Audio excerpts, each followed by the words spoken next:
That is a big-ass alien. Whoa, he's got like an eye socket. What the shit?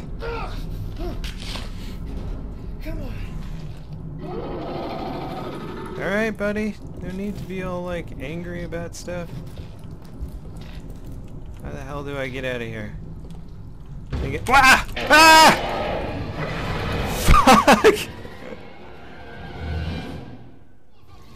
Hey guys, LevelCap here. Today I'm going to be talking about Aliens Colonial Marines, the single player experience, not the multiplayer aspect.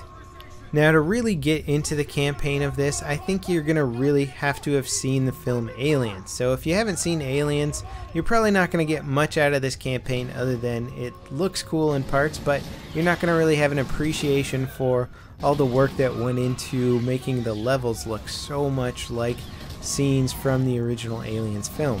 In fact, the story itself takes place right after the Aliens film. It's sort of a continuation of the story from some Marines' perspective that go in to investigate the LV-426 planet after Aliens, after the terraforming colony basically exploded, and now you're back on the scene. You've got a new ship, and it takes no time at all for your ship to get blown out of the sky.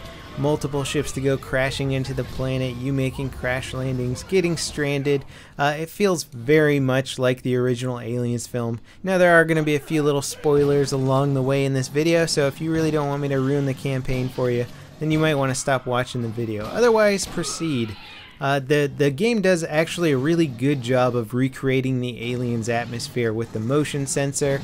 The pulse rifles sound identical to the ones in the movie. In fact, I wouldn't be surprised if they just copied the soundbite from the film, which would explain the weird looping effect that you get if you just hold down the automated fire mode. The game is definitely rough around the edges in certain areas. Not enough testing for the PC, which is what I'm playing it on.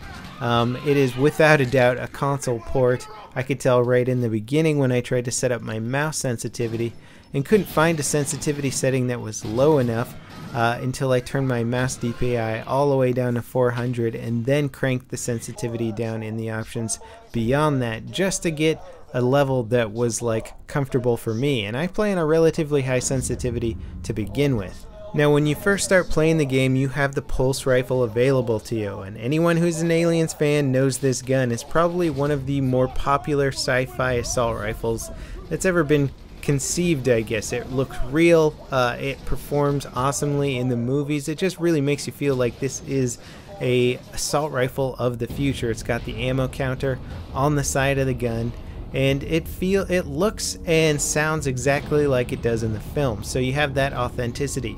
You also have a pump action shotgun that Corporal Hicks has in the Aliens film, and that one again sounds just like it does in the movie. The developers also did a good job of creating new guns. You have this interesting burst fire assault rifle, which has a built-in flamethrower to the bottom of it, and you have a few other weapons that have interesting properties, like one that shoots kind of explosive darts and other things that really do look like they fit into the Marines' arsenal. You know, they have that sort of army green color to them, and they are kind of rough around the edges, chewed up a bit, but they all seem to serve interesting functions, and you can switch to them for different situations.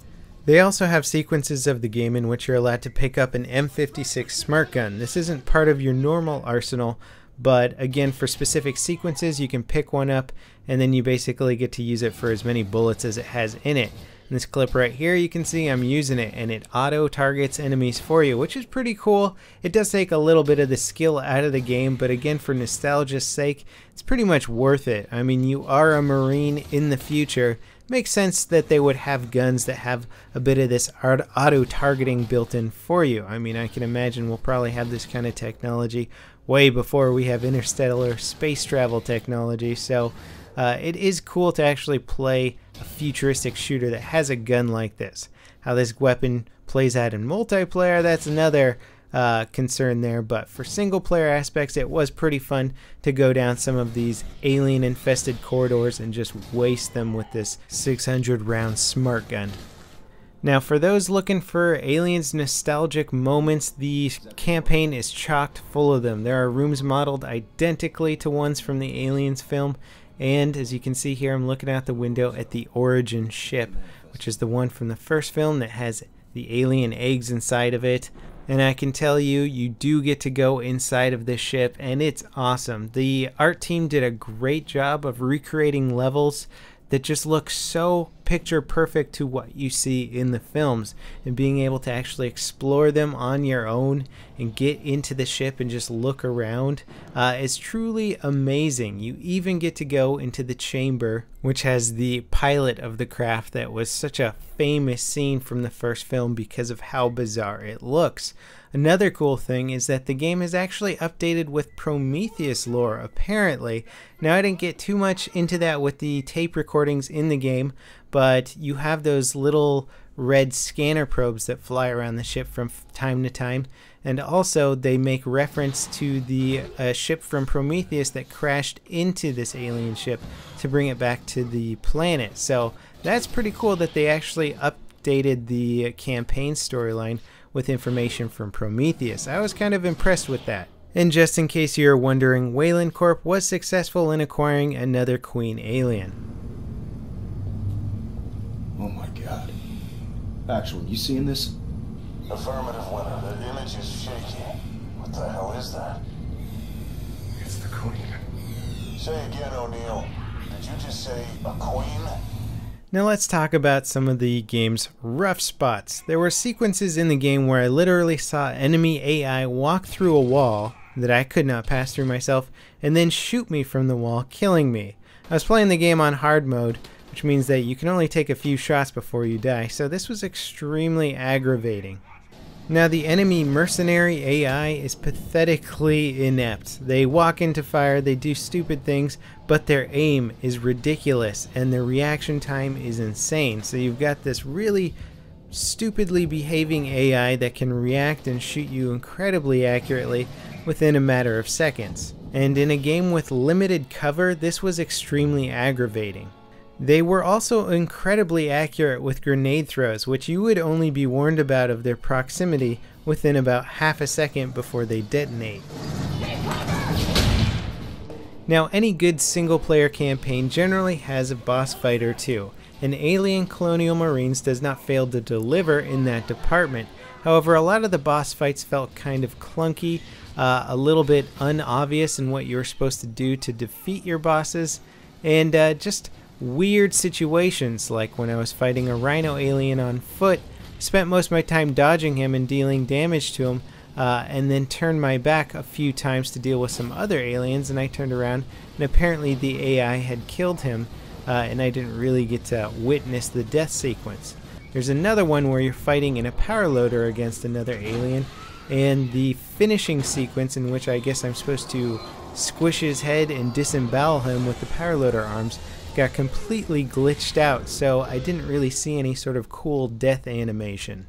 The game makes pretty frequent use of cutscenes to progress storylines along, and although I don't mind that as much, the cutscenes seem to be really laggy and glitchy on the computer.